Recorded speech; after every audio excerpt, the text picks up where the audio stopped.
Welcome to this journey through one of the most disturbing cases recorded in the history of Savannah, Georgia. Before we begin, I invite you to leave in the comments where you are watching from and the exact time you are listening to this narration.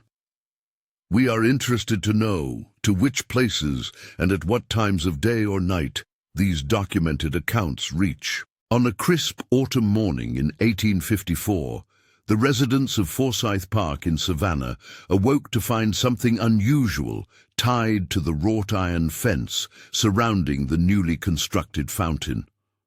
A small, leather-bound book, its pages yellowed and warped by moisture, contained handwritten entries spanning nearly 2 years. The first page bore only a name, Claraara. No investigators were called. No reports were filed. The book disappeared into the pocket of a groundskeeper who later claimed he had found nothing that morning. But by then, word had already spread through the quarters behind the grand homes on Drayton Street. Something had been found, something that wasn't meant to be read. In 1868, during the reconstruction of a historic mansion on Abercorn Street, workers renovating the attic space discovered a loose floorboard. Beneath it lay a sealed tin box containing what appeared to be a journal, several folded papers, and a small cloth pouch containing human hair. The contractor, a northern man with no ties to the previous owners, turned these items over to a local historian who catalogued them before they were transferred to Savannah's municipal archives. The documents remained there, untouched, until a graduate student from Emory University requested access in 1965. 3 weeks after beginning his research, the student abandoned his thesis and returned to his family home in Massachusetts. The collection was subsequently misplaced during a reorganization of the archive. What follows is an account pieced together from these documents, newspaper clippings, property records, and the fragmented recollections of those who claimed to know the truth. The Forsyth household stood 3 stories tall on the eastern side of Savannah's historic district, its white columns and wraparound porches establishing it as one of the finest homes in the city. William Forsyth had made his fortune in shipping and cotton, owning 3 vessels that regularly traveled between Savannah and Liverpool. His wife, Margaret, was known for her garden parties and charitable work with the Episcopal Church. They had 2 daughters, Emily, aged 22, and Sarah, aged 19. The household staff included a cook, 2 house servants, a groundskeeper, and a coachman, all enslaved individuals whose names appear only in property ledgers and bills of sale. In the spring of 1853, William Forsyth returned from a business trip to Charleston with a new addition to the household, a young woman named Claraara. According to the bill of sale preserved in county records, she was purchased from the Mayfield plantation outside Charleston for a sum considerably higher than market value.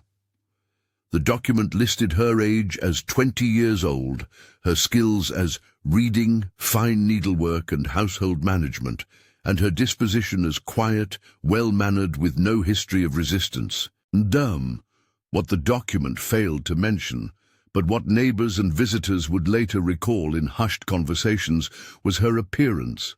Clara Mayfield, as she was known by her previous owner's name, possessed what multiple accounts described as an unsettling beauty. Parish records from St. John's Episcopal Church note the rector's wife commenting that it was inappropriate for such a creature to be present during services, despite the fact that Clara sat in the segregated gallery with other enslaved persons. The daughter of a visiting cotton broker wrote in her diary that during a dinner at the Forsyth home, she noticed how Mother kept adjusting her posture to block Father's view of the girl serving behind her. For the first 3 months following her arrival, Clara worked alongside the other household staff, primarily assisting with the daughters' wardrobes and serving at formal dinners. Neighbors reported seeing her accompanying Mrs. Forsyth and her daughters on shopping excursions. carrying packages and holding parasols. Then, suddenly, she vanished from public view. When questioned by her friends during a sewing circle, Margaret Forsyth explained that Clara had been reassigned to upstairs duties and would no longer be serving at social functions. The cook, in testimony given years later to a Freedmen's Bureau official, recalled that around this same time, Mr. Forsyth had the attic space renovated, adding a separate staircase accessible only through his study.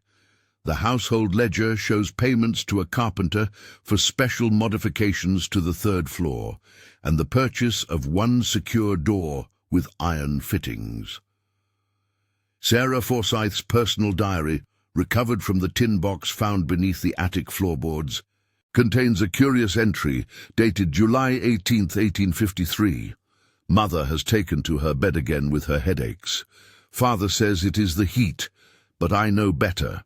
It began after she found him in Clara's quarters late at night. Now he has moved Clara upstairs where Mother cannot go because of her weak heart. The stairs are too steep, he says, but I have seen him climb them 3 times today. The following weeks show increasing tension in the household. The cook testified that food was to be left outside the attic door at specific times. No one was permitted to enter except Mr. Forsyth. When Emily Forsyth became engaged that September to the son of another prominent Savannah family, preparations for the wedding consumed the household's attention. Sarah's diary mentions Clara only once during this period. I heard sounds from above last night, not footsteps, but something being dragged across the floor. Then crying. I asked Father at breakfast if Clara was ill. He said I was imagining things, and that I should never mention her name at the table again. The wedding took place in November of 1853. Photographs preserved in the Savannah Historical Society show the Forsyth family, William, Margaret, Emily in her bridal gown, and Sarah as maid of honor, standing on the front steps of Christ Church. Their faces are solemn, as was the custom for photographs of that era. Behind them, barely visible in the doorway, stands a house servant. The cook's testimony identifies this person as Bessie, who had replaced Clara as the family's main house servant. In December, Margaret Forsyth traveled to Charleston to visit her sister, taking Sarah with her. According to ship manifests, they remained there for 6 weeks. William Forsyth stayed behind, citing business matters that required his attention. It was during this period that the first documented evidence of what was happening in the attic emerges. A ledger from Forsyth's shipping office, preserved in the Georgia Historical Society collection, contains a peculiar entry on its back pages. Written in what handwriting experts have confirmed as William Forsyth's hand is a series of dates and notations. Deck 14, refused food. Deck 15, still refused, administered discipline. Deck 16, accepted water only. Deck 17, full compliance restored. Similar entries continue through January. When Margaret and Sarah returned in February of 1854, neighbors reported that William seemed transformed, irritable, distracted, often leaving the house before dawn and returning late at night. The cook recalled that he now took all his meals in his study and required a bottle of whiskey to be left outside the attic door each evening, alongside Clara's food tray. Sarah's diary entries from this period reveal her growing concern. Father looks through us at dinner, as if we are not there. Mother pretends not to notice, but I have heard her crying at night. Twice now I have seen scratches on Father's face, which he attributes to his new hunting dog. But the dog is kept in the carriage house, and the scratches appear after he spends the night in his study, which adjoins the new staircase. In March of 1854, William Forsyth purchased additional iron fittings from a blacksmith shop on Bay Street. The receipt, preserved in business records, indicates these were for window securities and restraints. That same month, Sarah's diary records that she had begun to hear singing from the attic. Hymns mostly, but sometimes strange melodies I do not recognize. The voice is Clara's, but changed somehow, harsher. When I mentioned the singing to Bessie, she crossed herself and would not speak of it. April brought two significant events to the Forsyth household. First, Sarah became engaged to a young lawyer from a respectable but not wealthy Savannah family. William Forsyth opposed the match vehemently, threatening to disinherit her. Second, Margaret Forsyth fell ill with what the family physician diagnosed as nervous exhaustion. She was prescribed bed rest and laudanum, which kept her sedated most days. With her mother incapacitated and her father increasingly absent from family life, Sarah took over management of the household. Her diary indicates that she instructed Bessie to leave additional food on Clara's tray, fruit and sweetbreads that might bring her comfort. She also records her attempts to access the attic. I tried Father's study door today while he was at his office, but found it locked. I pressed my ear to the door that I believe leads to the attic stairs and called Clara's name. There was a sound like fingernails on wood, then silence. The ledger entries in William's hand become increasingly erratic during this period. April 23rd. Behavior improved after correction. April 25. Found implement hidden in bedding. Removed all comforts as punishment. April 30th. Attempted to speak to me of outside. Reminded her of her place. May 4th. Compliance achieved through usual methods. On May 10th, 1854, a fire broke out in the kitchen of the Forsyth home. According to newspaper accounts, the cook had left a pot unattended while assisting with laundry. The fire was contained before it could spread beyond the kitchen and rear parlor, but the smoke damaged portions of the main house. Insurance records indicate that all members of the household were safely evacuated, including Margaret Forsyth, who was carried from her bedroom by the coachman. What the newspapers failed to report, but what Sarah's diary reveals, is that during the confusion of the fire, she took the key to her father's study from his waistcoat while he directed the fire brigade in the yard. "I had perhaps 5 minutes," she wrote. "The study door opened easily. The second door, the one leading upstairs, required 2 keys, one for the lock, another for a bolt. My hands shook so badly I nearly dropped them. The smell that came down those stairs, unwashed bodies, waste, something sickly sweet like rotting flowers. I called her name as I climbed. There was no answer." Sarah's description of what she found in the attic occupies 4 pages of her diary, the handwriting becoming increasingly disordered as the account progresses. She describes a space divided into 2 rooms. The first contained a narrow bed, a washstand, and a chair bolted to the floor. The second, accessible through a door that could only be locked from the outside, was empty except for iron rings set into the wall at various heights. "The Clara I found was not the Clara who had arrived in our home," Sarah wrote. "Her hair had been roughly cut close to her scalp. Her arms bore marks of restraint. When she saw me, she pressed herself against the far wall and began reciting what sounded like Bible verses, though the words were wrong, corrupted somehow. I told her about the fire, that we had to leave. She laughed, a sound that made my blood freeze, and asked if I'd been sent to test her again. When I reached for her hand, she flinched as if expecting a blow." Sarah's attempt to lead Clara from the attic was interrupted by the sound of William Forsyth's voice calling from below. Her diary recounts, "I begged her to come with me, promised to hide her somewhere safe, but she shook her head. 'There is nowhere he will not find me,' she said, 'and then it will be worse for us both.' I knew she spoke the truth. I had only one thing of value on my person, the cameo brooch Mother had given me for my birthday. I pressed it into her hand and told her I would find a way to help her. The look she gave me contained no hope." Sarah was forced to leave Clara in the attic and return the keys to her father's waistcoat before he noticed their absence. That night, she reports hearing William Forsyth's footsteps on the attic stairs, followed by Sounds no decent person should describe. She made a decision then, her diary indicates, to seek help from her fiancé, Thomas Harper. Thomas Harper appears in Savannah's records as a junior partner in a law firm specializing in shipping contracts and estate planning. His correspondence with Sarah, preserved in the tin box, reveals a man genuinely concerned about her reports, but hesitant to directly challenge someone of William Forsyth's standing. "The law provides certain rights to property owners," he wrote, using deliberately vague language, "but there are limits to what civilized society can countenance. If what you describe is accurate, intervention may be justified. However, we must proceed with extreme caution." Throughout late May and early June, Sarah and Thomas exchanged letters discussing various approaches to Clara's situation.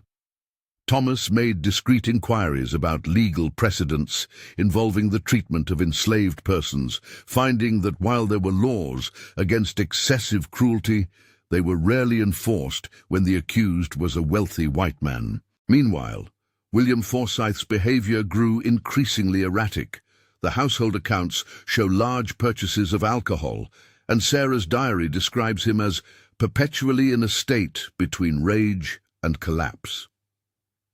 On June 12, 1854, Margaret Forsyth died unexpectedly. The official cause was listed as heart failure, but rumors circulated that she had taken an excessive dose of her laudanum, whether intentionally or by accident. Sarah's diary entry from that day is brief. "Mother is gone. Father locked himself in his study when the doctor confirmed it. I heard him climbing the stairs soon after. His grief takes a form I cannot bear to contemplate." The weeks following Margaret's funeral were marked by increased instability in the Forsyth home. William disappeared for days at a time, returning disheveled and reeking of alcohol. Sarah noted that during his absences, she left food outside the attic door, but often found it untouched. "I have called to her through the door," she wrote, "but there is never any response. Sometimes I think I hear movement inside, a scraping against the floor, but it may be rats in the walls." In early July, William Forsyth announced that he was traveling to New York on business and would be gone for at least 2 weeks. The day after his departure, Sarah and Thomas Harper, accompanied by a locksmith who had been sworn to secrecy, entered the house with the intention of freeing Clara. Sarah's diary and Thomas's subsequent statement to the Freedmen's Bureau describe what they found. The attic rooms were empty, the bed had been stripped, the washstand overturned. A thorough search revealed bloodstains on the floorboards and walls, which someone had attempted to clean. In the smaller room, one of the iron rings had been pulled partially from the wall, splintering the wood around it. Most disturbing was the discovery of a hidden compartment beneath a loose floorboard, containing the tin box that would eventually be rediscovered in 1868. Inside was Clara's journal. The journal, written on paper Thomas had determined was taken from William Forsyth's shipping ledgers, chronicles Clara's time in the attic from her perspective. The handwriting begins as educated and precise, but deteriorates over time. Early entries describe William Forsyth's escalating demands and Clara's attempts to placate him while maintaining her dignity. She writes of singing to herself when alone, of counting the nails in the floorboards, of creating elaborate stories in her mind about the people passing on the street below her tiny window. As the journal progresses, the entries become more disjointed. Clara describes conversations with people who aren't there, visions of her mother who had died years earlier on the Mayfield plantation, and increasingly detailed plans for escape. The final entries, dated approximately 2 weeks before Sarah and Thomas's discovery of the empty rooms, contain a chilling resolution. "He believes I am broken," Clara wrote, "and so I have allowed myself to appear broken. I have studied his habits, his weaknesses. The door has 2 locks, but the window has only iron bars. He does not know that I have been working at them each night. Using the edge of the chamber pot, I deliberately cracked against the wall months ago. One bar is now loose enough. I am so thin now I believe I can fit through. It is 3 stories to the ground, but there is an oak tree whose branches reach within a few feet of this window. I have measured the distance with my eye 1,000 times. Tomorrow night he leaves for his club. I will wait until the house is quiet, then make my attempt. If I succeed, I will find a way north. If I fail and survive, I will find another way out that cannot be blocked by bars or doors. He will never cage me again.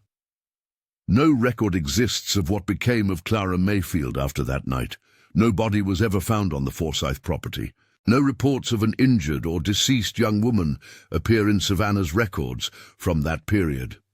The groundskeeper, who later claimed to have found the leather book by Forsyth Park Fountain in October 1854, described its contents as the ravings of someone who had lost their mind to fear, but could recall no specific details about what it contained. William Forsyth returned from his New York trip to find his daughter had moved out of the family home and into her fiancé's mother's house.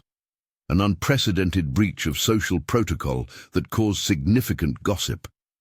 When he threatened to disinherit her, Thomas Harper reportedly produced copies of Clara's journal and informed Forsyth that while they had no intention of making the matter public, the documents would be preserved as insurance against any retaliation.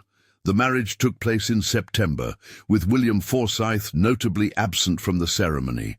By December of 1854, William Forsyth had sold his Savannah home and relocated to New Orleans, where he died in 1859 of what his death certificate lists as complications of alcoholism. The house on Abercorn Street passed through several owners before being purchased by a northern family after the Civil War. It was during their renovation that the tin box was discovered. Sarah and Thomas Harper remained in Savannah throughout the Civil War and Reconstruction. Thomas's law practice eventually specialized in cases involving the rights of formerly enslaved persons. Sarah became known for her work establishing schools for freed children. Neither ever spoke publicly about Clara Mayfield or the events at the Forsyth home, but their private correspondence reveals that they continued to search for information about her fate for many years. In 1862, Thomas received a letter from an abolitionist contact in Philadelphia describing an encounter with a woman who claimed to have escaped from Savannah by climbing from an attic window and making her way north via the Underground Railroad. The woman, who called herself Only Mercy, bore scars on her wrists and ankles consistent with prolonged restraint. When asked about her former life, she would only say, "That woman is dead. I watched her fall from a window and shatter on the ground below. I am someone new now." Thomas forwarded this letter to Sarah with a note. Could it be her? I cannot say with certainty, but I find myself hoping so. The Savannah Historical Society maintains that the story of Clara Mayfield is most likely a composite of several actual events, embellished over time as it was retold. No definitive proof exists that a young woman was imprisoned in the attic of the Forsyth home. The tin box and its contents, including Clara's journal and Sarah's diary, were catalogued in 1965, but reported missing during an inventory conducted the following year. The graduate student who abandoned his research never published his findings and refused all requests for interviews until his death in 1987. Yet visitors to the house on Abercorn Street, now divided into apartments, occasionally report unusual phenomena. The sound of soft singing from the 3rd floor when no one is there, the sensation of being watched while climbing the stairs, the lingering scent of flowers in rooms where none are present. Current residents have learned not to mention these experiences to prospective tenants. In the small cemetery behind St. John's Episcopal Church, there is a marker placed in 1879 that bears no name, only the inscription, "She found her freedom." Local tour guides will tell you the grave belongs to a young woman who died tragically in one of Savannah's grand homes. They describe her as beautiful, educated, and ultimately doomed by those very qualities. Whether this marker has any connection to Clara Mayfield remains a matter of speculation. Another whispered story in a city built on secrets buried just beneath its elegant surface. To this day, some claim that if you stand beneath the oak trees near the former Forsyth property on a quiet night, you might hear a soft voice singing hymns from somewhere above, altered hymns, with words changed to speak not of heavenly salvation, but of earthly escape. Others insist the singing is just the wind in the Spanish moss, a natural phenomenon given supernatural significance by those who know the house's history. But even these skeptics tend to quicken their pace as they pass by, their eyes fixed firmly ahead, refusing to look up at the small attic window where a desperate young woman might once have stood, measuring the distance to the ground, calculating the risk of falling against the certainty of remaining caged. The leather-bound book that started this investigation was allegedly seen again in 1932, in the possession of a private collector who specialized in artifacts related to Southern history. When approached by a researcher from Emory University, the collector denied having such an item. After his death in 1958, his collection was donated to various institutions, but no catalogue ever listed a journal matching the description of the one found at Forsyth Park. Like Clara herself, it has vanished into history, present in memory and story, but always just beyond the reach of definitive proof. As for the oak tree that may have facilitated Clara's escape, it was removed in 1943 after being damaged in a storm. The workman who cut it down reported finding, embedded deep within the trunk, a small cameo brooch of the type fashionable in the 1850s. This artifact was turned over to the Historical Society, but subsequently disappeared from their collection during the same reorganization that claimed the tin box and its contents. The truth about Clara Mayfield, who she was, what she endured, and how her story ended, remains elusive, preserved only in fragments of documents, whispered rumors, and the persistent feeling reported by those who visit the house that someone is watching from the attic window, still waiting for the right moment to attempt an impossible escape across a dangerous gap, choosing the risk of destruction over the certainty of continued confinement. In that choice, perhaps, lies the most enduring horror of her story, not what was done to her, but what she was driven to contemplate doing to herself. Some of Savannah's oldest families still refuse to discuss the Forsyth name or acknowledge any connection to William Forsyth in their genealogies. The location where his home once stood is now marked only by a magnolia tree, planted, according to local tradition, to cover ground where no grass would grow. Tour guides point it out as they lead visitors through the historic district, attributing its placement to various legends and superstitions. None mention Clara Mayfield or the attic room. Some stories, it seems, remain too disquieting to retell, even in a city that profits from its haunted history. In the municipal archives, where the graduate student conducted his ill-fated research in 1965, there is now a gap in the catalogue where the Forsyth family records should be. When asked about this discrepancy, archivists explained that some materials were damaged by flooding in the 1970s and had to be discarded. Whether this explanation represents bureaucratic truth or institutional forgetting is a matter of speculation. What remains clear is that the story of Clara Mayfield, the most beautiful slave who was imprisoned in the attic, continues to exist in the margins of Savannah's history, neither fully documented nor completely erased, a persistent whisper that refuses to be silenced.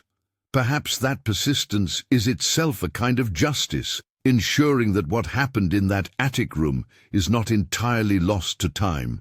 Or perhaps, as Sarah Harper wrote in a letter to her husband near the end of her life, some horrors should be remembered, not to satisfy our morbid curiosity, but to remind us of what humans are capable of inflicting on one another and what we must vigilantly guard against in ourselves and our society.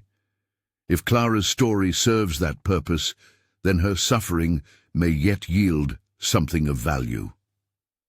As you walk the streets of Savannah today, look up at the attic windows of the grand old homes. Most are empty now or used for storage.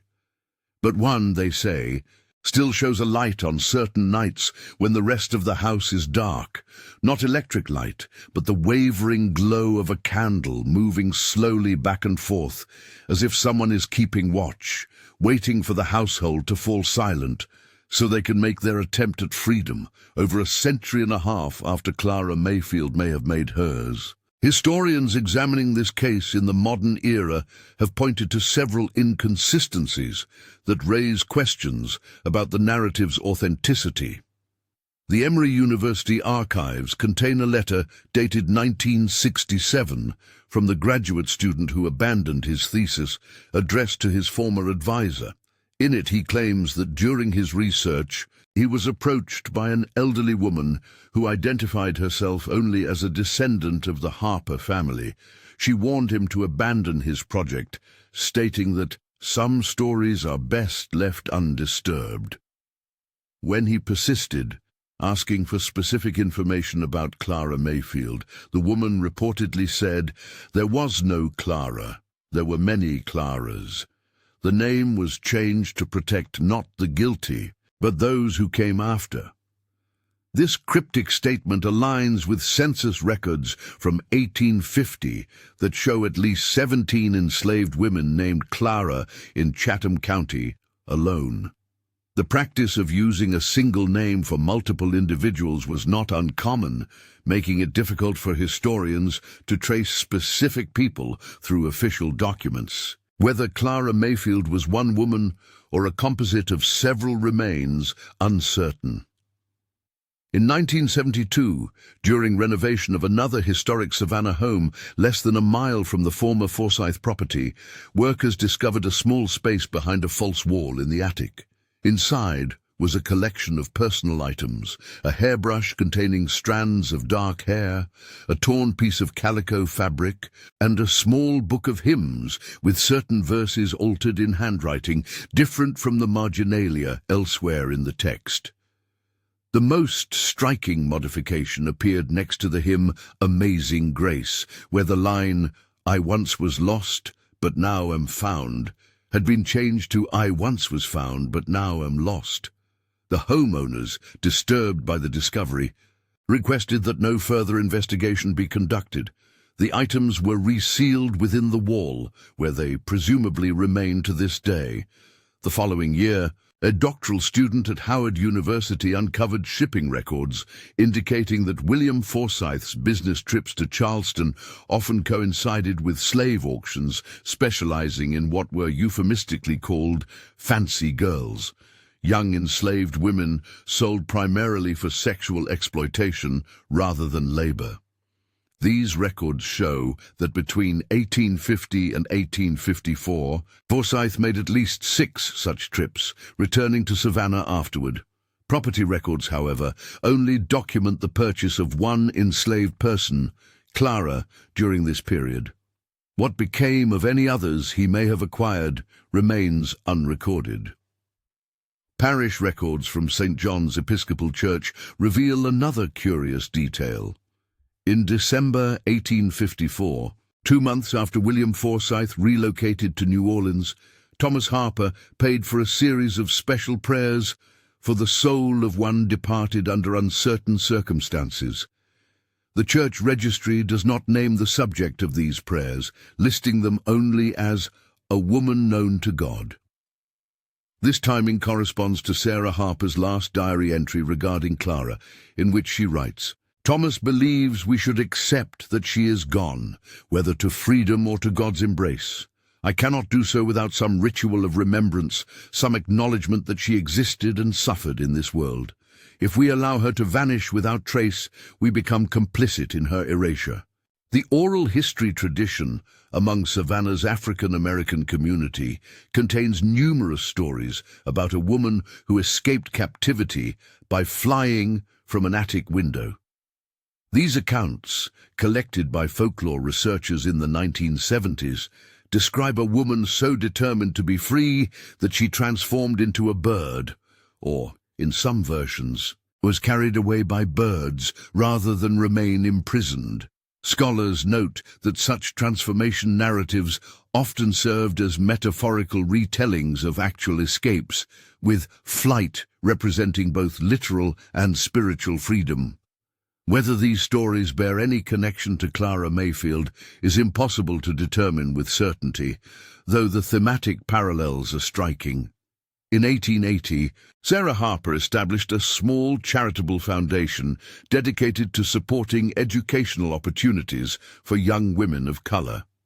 The foundation's charter document, preserved in county records, contains a dedication to the memory of one whose name cannot be spoken, whose suffering cannot be measured, and whose courage cannot be forgotten. The Harper Educational Trust continued this work until 1943, when it was absorbed into a larger foundation that continues to provide scholarships to this day. Few recipients know the origins of their funding or the story of the woman who may have inspired it. Thomas Harper's legal papers, donated to the University of Georgia Law School after his death in 1892, contain drafts of legislation he proposed during Reconstruction, aimed at criminalizing specific forms of mistreatment of formerly enslaved persons. One draft bill, never introduced to the legislature, included unusually detailed language prohibiting the confinement of any person in spaces unsuited for human habitation, including attics, cellars, or other such chambers lacking proper ventilation, illumination, or means of egress. Marginalia in Harper's handwriting questions whether such specificity would be politically viable, eventually concluding, too revealing of specific case, revised to more general terms. The most compelling evidence suggesting Clara Mayfield's fate emerged in 1985, when an architectural preservationist examining the oak behind the former Foresight property noticed unusual scarring on several branches that extended toward the house. Tree ring analysis indicated that significant damage had occurred to these branches around 1854, consistent with the sudden application of weight, followed by breaking. Whether this represented evidence of Clara's escape attempt or was simply storm damage cannot be determined, though the preservationist noted in his report that the pattern was more consistent with human intervention than natural causes. In 2003, ground-penetrating radar used during an archaeological survey of the property revealed a small anomaly beneath what would have been the rear garden in the 1850s. City regulations prohibited excavation without evidence of historical significance, and the current property owners declined to pursue further investigation. The anomaly remains unexplored. Another unanswered question in Clara's story.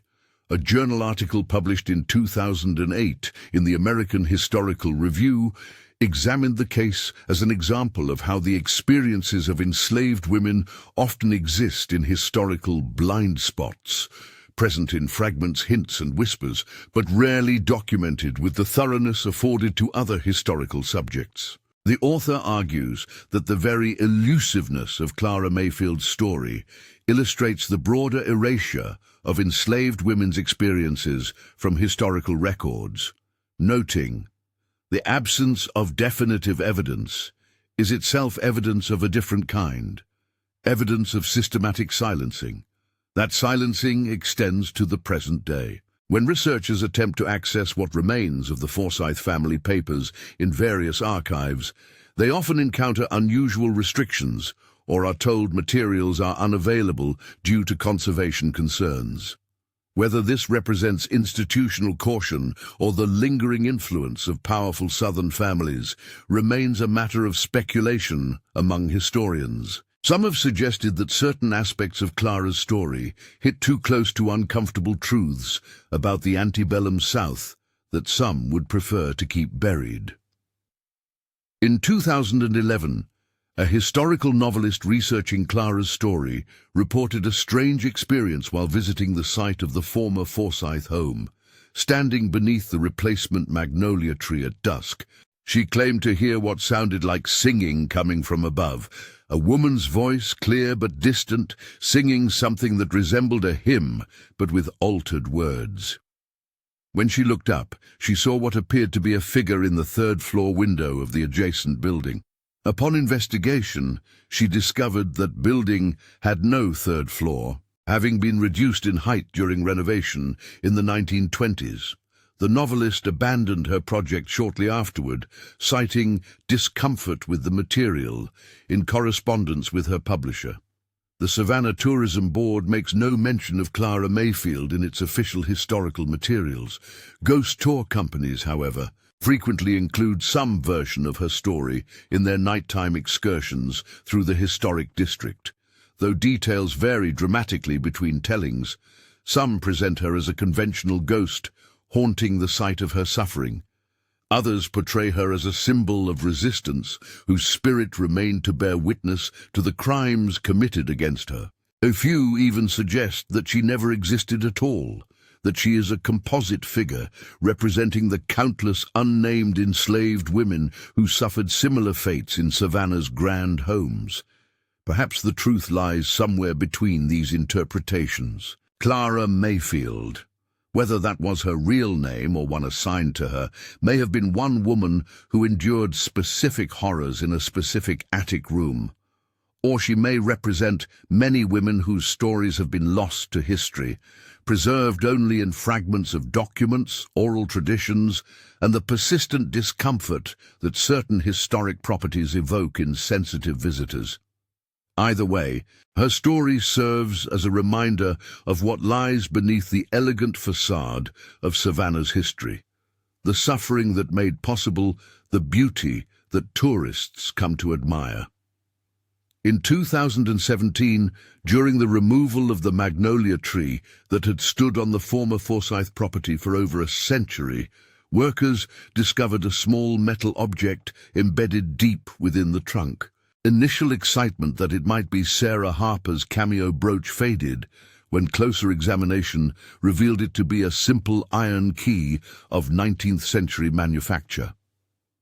Metallurgical analysis indicated it had been placed in the crotch of the young tree sometime around 1860, becoming enveloped as the tree grew. Whether this key once opened the attic door in the Forsyth home, and who might have placed it there, remains yet another unanswered question in Clara's story. That same year, an elderly woman visited the Savannah Historical Society, claiming to be a descendant of someone who had known Clara Mayfield. She brought with her a folded piece of paper that she said had been preserved in her family for generations.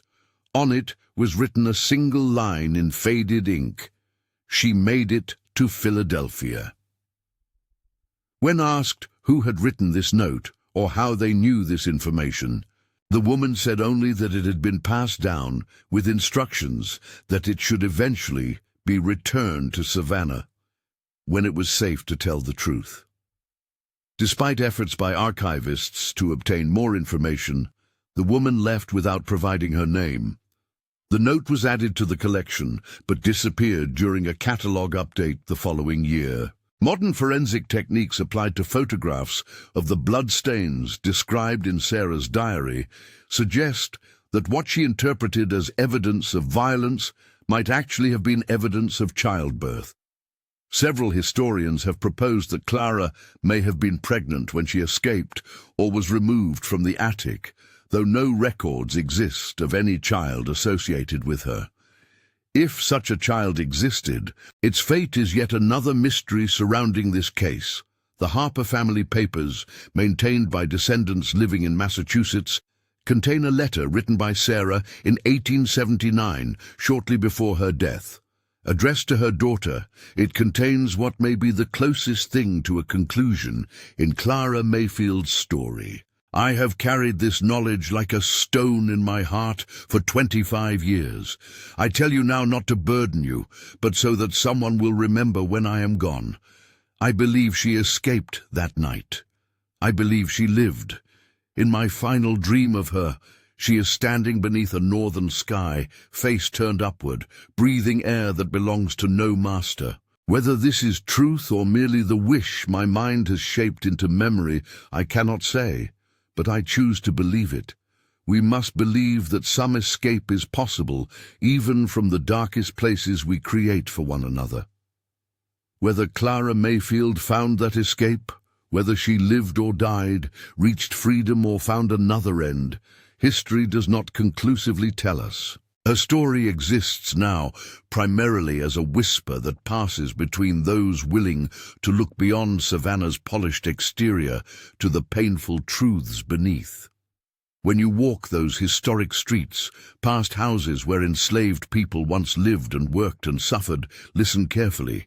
Some say you can still hear singing from an attic window, not a lament, but a hymn transformed into something else. A declaration that even in the most confining darkness, the human spirit seeks light, seeks freedom, seeks escape. A declaration that some stories, no matter how thoroughly power attempts to erase them, refuse to remain silent. The Savannah Municipal Archives still contain a single entry in the property ledger for the Foresight home, dated July 1854. It notes only, "One female servant departed without leave." No further details are provided. No search was recorded. No advertisements for her capture appear in local newspapers from that period. It is as if, having left that attic room, whether through the window, the door, or some other means, Clara Mayfield stepped out of documented history and into something else. Legend, memory, or perhaps a life finally her own, unrecorded by those who had previously claimed ownership of even her name. And perhaps that absence from the record is its own kind of victory, the final escape from a system that sought to document, categorize, and control every aspect of her existence. In disappearing from the archives, she may have achieved what she sought that night in the attic, a life beyond the reach of those who had imprisoned her, a story that belonged to her alone. Today, visitors to Savannah who hear Clara's story often look up at the attic windows of historic homes with new awareness of who might once have been confined behind them. Some report feeling watched as they pass certain properties. Others claim to hear singing on quiet nights, carried on the breeze that moves through the Spanish moss. Tour guides point out that such experiences are simply the power of suggestion at work, that once you know a story, you begin to find evidence for it everywhere. But perhaps those sensations represent something else, not Clara's ghost, but her legacy. The discomfort visitors feel may be recognition of truths long suppressed about the foundations on which Savannah's beauty was built. The feeling of being watched may be the weight of history's gaze, demanding acknowledgement of what happened in those elegant homes. And the singing, real or imagined, may be the voice of memory refusing to be silenced.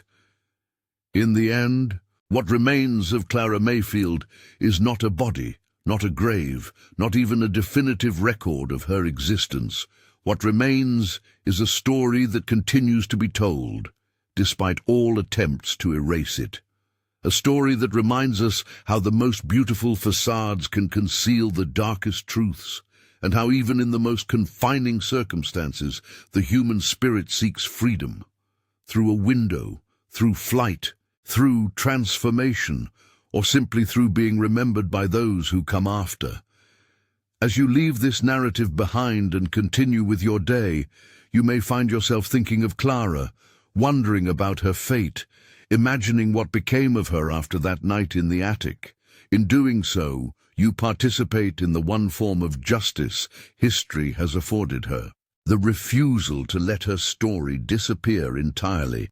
While we may never know with certainty what happened to the most beautiful slave who was imprisoned in the attic, we can ensure that the question itself, and the truths it reveals about our past, continues to echo through time, demanding to be heard.